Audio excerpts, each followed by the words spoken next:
It was a Monday morning and I sat at the kitchen table, savoring my breakfast with a cup of coffee. The morning newspaper lay open in front of me, filled with the latest sports updates, when my wife Ella broke the quiet. "Adam, can you put the paper down? I need to talk to you." Her voice carried a weight, signaling that this was serious. I set the paper aside and looked at her, bracing myself for what was coming. "I'm leaving you, Adam. I want a divorce." Her tone was flat, but I could see the resolve simmering in her eyes.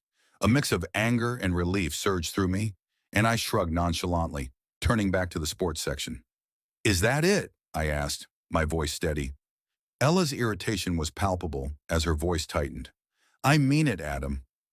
I feigned ignorance, aware I had seen this coming for months. I could feel her frustration growing, but I was ready to move on. Her decision, though unexpected, felt like a release from the tension that had filled our lives. In that moment, I understood this was not just an ending, but an opportunity for a new beginning, allowing me to reclaim my life without her weight on my shoulders. She persisted, anger bubbling up as I continued to ignore her. Finally, she snapped, "Damn it, Adam! Put down the paper and talk to me about this." I set it aside and looked at her, my face as calm as I could make it. "What's there to talk about, Ella? Goodbye, I guess. You haven't been a wife in any sense for a long time now, so just go." My tone was colder than I intended, but I couldn't help it. I stood up, walked to my office, and returned with a notepad and an envelope. I scribbled a quick note on the top sheet, something I'd mentally drafted months ago.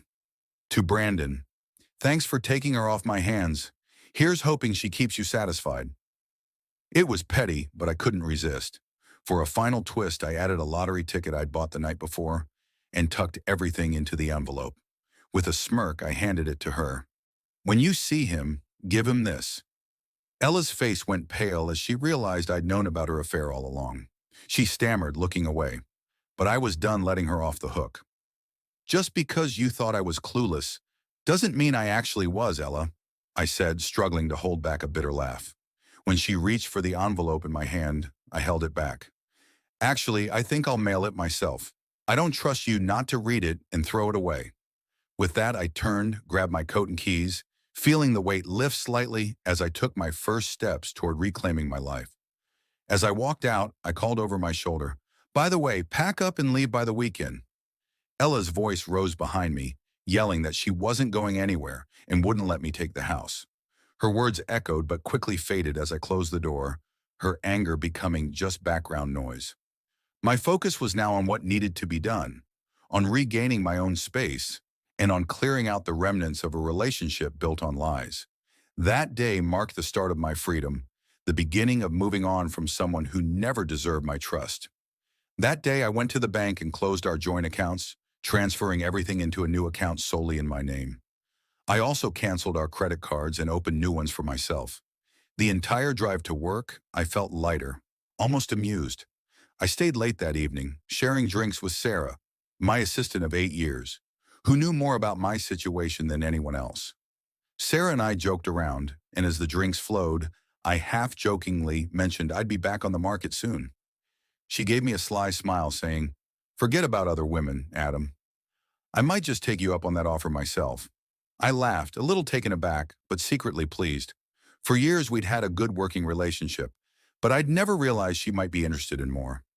I didn't dismiss her words, but instead told her about Ella's affair in more detail, and she listened intently, her sympathy both comforting and oddly invigorating. As the night went on, Sarah's blunt advice surprised me. "If you let Ella take the reins and file for divorce, you're giving her the upper hand, Adam. You need to file first. That way you're in control." I'd been thinking about sitting back, letting Ella make her move, but Sarah was right. If I waited, she could claim anything, even try to force me out of the house. I felt a chill at the thought of losing everything I'd worked for, all because I hadn't acted swiftly. Sarah's words resonated, and it became clear. I needed to be the one making the first move, taking charge before things got messy. The next day, I called my old friend and lawyer, Tom. He'd seen me through thick and thin, so I knew I could count on him now. I explained the situation, outlining Ella's affair and her refusal to leave, and he agreed to meet up during lunch to start the paperwork. "And just for good measure," I added, I'd like to file a restraining order. Ella's been making some strongly worded threats. Tom chuckled, catching the hint of defiance behind my words, but agreed to proceed. We both knew the restraining order might complicate things, but it would also send a clear message that her games were over. The goal was simple. I wanted Ella out of the house and out of my life as soon as possible. The legal process might take time, but I was ready for it, and with Tom's expertise, I felt confident this chapter would soon close. Walking away from someone I once loved wasn't easy, but clinging to the past would have been worse. I could finally see a future without the lies and betrayal, one where I had full control over my life again. This wasn't just about ending a marriage, it was about regaining peace, dignity, and freedom. With Tom's help, I was prepared to see it through. By Thursday, I'd signed the divorce papers and felt a weight lifting. I spent the weekend putting my life in order, both mentally and physically, ridding the house of any remnants of Ella. Sarah had kept her promise to be there for me, meeting up for coffee and talking through my plans for the future. She was right. If I wanted to reclaim control of my life, I couldn't keep looking back. I had to start over with intention. As we sat together that Sunday, I realized that the worst chapter of my life was finally coming to a close, and the future, though uncertain, was suddenly brighter. For the first time in a long time, I felt free. I dialed the first number on my list, a close friend, Joe. I wanted him to hear the news from me and not through a grapevine of speculation. "Hey, Joe, I thought you should know Ella and I are getting a divorce," I told him. After a pause, he asked what had happened, and I briefly explained that it had been brewing for a while. Joe sighed, offering his support and some words of encouragement. This process wasn't just about making sure Ella faced consequences for her actions, but also about reclaiming a sense of peace for myself. After a few more calls, I felt like the weight was beginning to lift. Later that afternoon, Sarah stopped by my office. She was curious about how everything was progressing and seemed genuinely interested in seeing me move on from Ella. I appreciated her concern, though I felt hesitant about diving headfirst into anything new. "What are you planning this weekend?" she asked, her voice full of warmth and a hint of mischief. I shrugged, not quite ready to think about romance yet, but open to the possibility. Sarah had been a steady friend and colleague over the years, and though I hadn't expected her interest, it felt oddly comforting. When I returned home that evening, there was a lingering silence in the house. Ella's car was nowhere in sight, and the sense of emptiness in our once shared space was both a relief and a sting. I wandered through the house, noticing things here and there that would no longer remind me of her. Every corner seemed to hold a piece of our past, now shadowed by betrayal. A sense of finality settled over me as I realized how much this life had changed.